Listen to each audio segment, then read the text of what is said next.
मध्य प्रदेश में मुख्य मुद्दे उठाने से क्यों डर रहे हैं शिवराज और कमलनाथ? मुद्दों की जगह सवालों में क्यों उलझी दिख रही है मध्य प्रदेश की राजनीति? कमलनाथ और शिवराज एक दूसरे से रोज पूछ रहे हैं सवाल। न कमलनाथ के सवाल का मिल रहा है जवाब और ना ही शिवराज के सवाल का। एक सवाल मैं करूं और एक सवाल तुम करो, ना जवाब मैं दूं ना जवाब तुम दो। सवाल का जवाब ही सवाल हो, रोज एक सवाल हो। मध्य प्रदेश की राजनीति आजकल सवालों में ही उलझ कर रह गई है। प्रदेश के सीएम शिवराज सिंह चौहान पूर्व सीएम और कांग्रेस अध्यक्ष कमलनाथ से रोज एक सवाल पूछते हैं।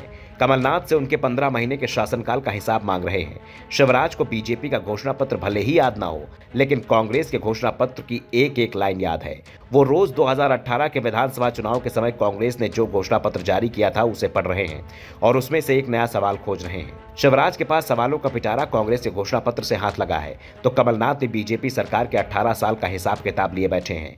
शिवराज के सवाल के जवाब में वो भी एक सवाल दाग रहे हैं। कुल मिलाकर राज्य की सियासत सवालों में उलझ कर रह गई है।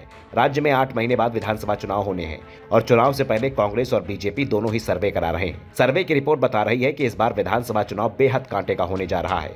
बाजी किसके हाथ लगी अभी दावे से कुछ भी नहीं कहा जा सकता, इसलिए दोनों ही दल पूरी ताकत लगा रहे हैं, एक दूसरे से सवाल पूछ रहे हैं, मजबूत घेराबंदी की जा रही है। लेकिन कोई भी दल ये कहने की स्थिति में नहीं दिख रहा है कि सरकार उसकी ही बनने जा रही है। दरअसल अभी सवालों की लड़ाई इसलिए चल रही है क्योंकि दोनों ही दल अभी मूल मुद्दों को उठाने से बच रहे हैं। विधानसभा चुनाव दूर है, अगर इस समय मूल मुद्दे उछाले जाते हैं तो चुनाव आते आते उनका प्रभाव बेहद कम हो जाएगा।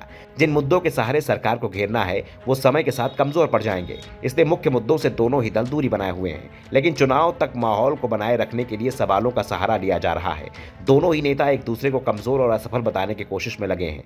यह तो जनता ही तय करेगी कि कौन सच बोल रहा है और कौन झूठ। दोनों ही दल ये बात बखूबी समझ रहे हैं कि चुनाव में इस बार संगठन की भूमिका सबसे बड़ी होने वाली है। जिस पार्टी का संगठन चुनाव के समय जमीन पर बेहतर काम करेगा वही जीत भी हासिल करेगा। बीजेपी का संगठन पहले से ही मजबूत माना जा रहा है, लेकिन अब कांग्रेस ने भी अपने संगठन पर ध्यान देना शुरू कर दिया है। कमलनाथ प्रदेश कांग्रेस के अध्यक्ष हैं, लेकिन उन्होंने कमान दिग्विजय सिंह को सौंप रखी है। दिग्विजय सिंह जिले दर जिले घूम रहे हैं, संगठन अधिकारियों के साथ बैठक कर रहे हैं, जहां जो भी कमी दिख रही है उसे तुरंत ही दूर करने की कोशिश कर रहे हैं। दिग्विजय सिंह का दावा है कि इस बार कांग्रेस का संगठन बीजेपी पर 20 पड़ेगा। जो भी कमियां हैं वो 2-3 महीने में दूर हो जाएंगी। जिले से लेकर ब्लॉक और ग्रामीण स्तर पर नियुक्ति हो रही है। बीजेपी की तर्ज पर बूथ प्रमुख से लेकर पन्ना प्रमुख की रणनीति पर भी विचार हो रहा है। दरअसल राज्य में मुकाबला कांग्रेस और बीजेपी के बीच ही होता रहा है। 2018 के विधानसभा चुनाव में तो मुकाबला इतना कांटे का था कि कोई भी बहुमत हासिल नहीं कर सका।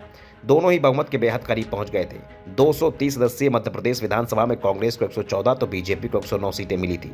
सरकार कमलनाथ के नेतृत्व में कांग्रेस की बनी थी, लेकिन 15 महीने बाद ही सिंधिया की बगावत के चलते कमलनाथ को इस्तीफा देना पड़ा और फिर शिवराज सिंह चौहान राज्य के सीएम बन गए। और इस बार भी हालात 2018 जैसे ही दिखाई दे रहे हैं, यानी किस दल की ओर बहुमत का पल्ला झुकेगा अभी दावे से कुछ नहीं कहा जा सकता। Bureau report, the Navdarpan news.